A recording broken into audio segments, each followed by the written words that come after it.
राधे राधे, जय श्री कृष्णा। आज इस वीडियो में बात करेंगे चौथ माता की व्रत कथा के बारे में, साथ ही बात करेंगे गणेश जी की व्रत कथा के बारे में।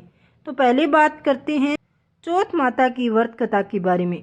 किसी नगर में एक कुम्हार रहता था। एक बार जब उसने बर्तन बना के आवा लगाया तो आवा नहीं पका। परेशान होकर वह राजा के पास गया और बोला कि महाराज, न जाने क्या कारण है कि आवा पक ही नहीं रहा है। राजा ने राज पंडित को बुलाकर कारण पूछा। राज पंडित ने कहा, हर बार आवा लगाते समय एक बच्चे की बलि देने से आवा पक जाएगा। राजा का आदेश हो गया। बलि प्रारंभ हो गई। जिस परिवार की बारी आती वह अपने बच्चों में से एक बच्चा बलि के लिए भेज देता। इस तरह कुछ दिन बाद एक बुढ़िया के लड़के की बारी आ गई। बुढ़िया के एक ही बेटा था तथा उसके जीवन का सहारा था वो। पर राजा आज्ञा कुछ भी नहीं देखती है। दुखी बुढ़िया सोचने लगी कि मेरा एक ही बेटा है, वह भी संकट के दिन मुझसे जुदा हो जाएगा। तभी उसको एक उपाय सूझा। उसने लड़के को संकट की सुपारी दी, द्रोवा दिया और गेहूं के दाने दिए और वीड़ा दिया। देकर कहा कि भगवान का नाम लेके, चौथ माता का नाम लेके आवे में बैठ जाना बेटा, तेरा कुछ भी नहीं बिगाड़ पाएगा आवा। चौथ माता की कृपा तुम्हारे पे होगी। संकट माता तेरी रक्षा करेगी, चौथ माता तेरी रक्षा करेगी। संकट के दिन बालक आवे में बिठा दिया गया और बुढ़िया संकट माता के सामने बैठ गई, पूजा प्रार्थना करने लगी। चौथ माता से पहले तो आवा पकने में कई दिन लग जाते थे, यानी 6 महीने लगते थे। पर इस बार संकट माता की कृपा से एक ही रात में आवा पक गया। सवेरे कुमार ने देखा तो हैरान हो गया। आवा पक गया और बुढ़िया का बेटा जीवित व सुरक्षित था। संकट माता की कृपा से नगर के अन्य बालक भी जी उठे।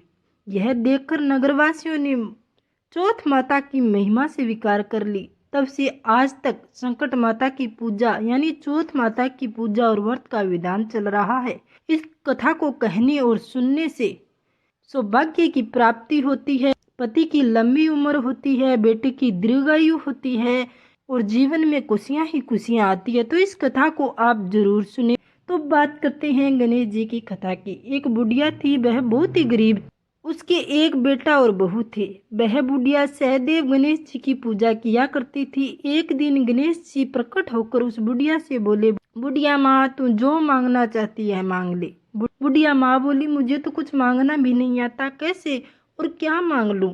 तब गणेश जी ने कहा, अपने बहू बेटे से पूछ लेना और पूछ के मांग लेना। तब बुढ़िया ने अपने बेटे से कहा, गणेश जी कहते हैं कि तू कुछ मांग, बता मैं क्या मांगू बेटे। तो पुत्र ने कहा, माँ तू धन मांग ले। बहू से पूछा तो बहू ने, माँ आप नाती को मांग लीजिए। तब बुढ़िया ने सोचा कि यह तो अपनी अपनी मतलब की बात कर रहे हैं। अतः उस बुढ़िया ने पड़ोसन से पूछा तो उन्होंने कहा कि बुढ़िया तू तो थोड़े ही दिन जियोगी, क्यों तो तू धन मांगे, क्यों तू नाती मांगे, तू क्या करेगी उनका।